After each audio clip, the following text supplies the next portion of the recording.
नमस्कार, राष्ट्र प्रकाश में आपका स्वागत है। मैं हूं ऐश्वर्या और आप देख रहे हैं खास बात। इस हफ्ते की खास बात में हम बात करेंगे तीर्थ यात्रियों पर हुए आतंकी हमले की।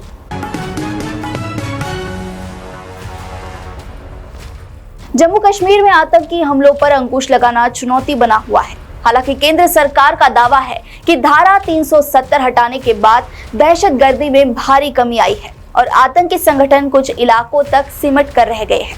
मगर लगातार कुछ अंतराल पर जिस तरह आतंकी घात लगाकर हमले कर रहे हैं, उससे इस दावे पर यकीन करना मुश्किल लगता है। आतंकवादी लगातार अपनी रणनीति बदलते देखे जा रहे हैं। वे कभी सशस्त्र बलों को निशाना बनाते हैं, तो कभी गैर कश्मीरियों को, तो कभी कश्मीरी पंडितों को निशाना बनाया जाता है। पिछले महीने पहलगाम में सैलानियों पर हमला किया गया था।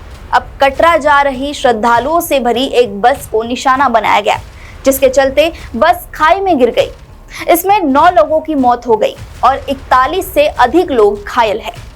देखा जाए तो पर्यटन कश्मीरी लोगों की आजीविका का बड़ा आधार है और इस तरह के हमलों से पर्यटन पर बुरा असर पड़ता है।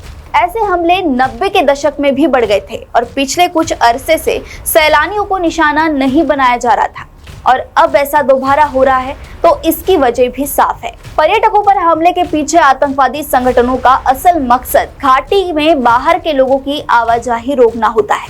बाहरी मजदूरों और कश्मीरी पंडितों को लक्ष्य बनाकर हमले करने के पीछे भी उनका मकसद यही है। मगर अब जिस तरह बड़ी संख्या में सैलानियों और श्रद्धालुओं को निशाना बनाया जा रहा है, उससे जाहिर है कि आतंकी लोगों में भय पैदा करना चाहते हैं। मगर इसे लेकर स्थानीय लोगों में किसी तरह की प्रतिक्रिया नहीं दिख रही है, जो वाकई हैरानी की बात है।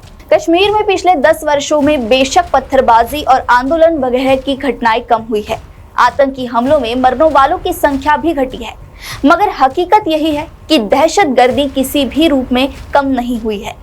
10 वर्ष पहले और बाद के आंकड़ों की तुलना से साफ पता चलता है कि आतंकी हमले बढ़े हैं। इस दौरान बेशक बड़ी तादाद में आतंकवादी मारे गए हैं, मगर दहशतगर्दों की भर्ती में भी तेजी आई है। उन्हें स्थानीय लोगों का समर्थन भी मिल रहा है। इसलिए ये सवाल भी जायज है कि जब सीमा पर चौकसी बढ़ी है, तलाशी अभियान तेज हुए हैं, दहशतगर्दों की वित्तीय मदद पर कड़ी निगरानी रखी जा रही है, तो उन्हें भर्तियां करने और साजो सामान जुटाने में कामयाबी कैसे मिल जा रही है। पिछले 10 वर्षों में जिस तरह सुरक्षा कर्मियों, सैलानियों, श्रद्धालुओं और बाहर से मजदूरी वगैरह करने गए लोगों को निशाना बनाकर हत्याएं की गई है, उससे ये सवाल फिर उठ खड़ा हुआ है कि आखिर ये सिलसिला कब रुकेगा। अगर खुफिया तंत्र पहले से चौकन्ना हुआ है, तो आतंकी कैसे सेना के काफिले पर हमला कर देते हैं और हमारी खुफिया एजेंसियों को उसकी भनक भी नहीं लग पाती। उधर विपक्षी दल इन घटनाओं को लेकर सत्ता पर लापरवाही का आरोप लगा रहे हैं, जबकि सत्ता पक्ष आतंकी हमलों पर किसी तरह की राजनीति न करने की दुहाई देता नजर आ रहा है। वहीं इन सब के बीच हमारे जवान आतंकियों की खोज में लगे हुए हैं। बहरहाल जम्मू कश्मीर में आतंकवाद से निपटने के लिए नए सिरे से रणनीति बनाने की जरूरत है और अब जबकि प्रधानमंत्री नरेंद्र मोदी की तीसरी बार ताजपोशी हो चुकी है, तब ऐसे में 140 करोड़ देशवासियों को यही उम्मीद है कि जम्मू कश्मीर से आतंक का जल्द सफाया हो और न सिर्फ सैलानी बल्कि तीर्थ यात्री भी बिना किसी खौफ के कश्मीर जा सके। आज की खास बात में बस इतना ही। नमस्कार।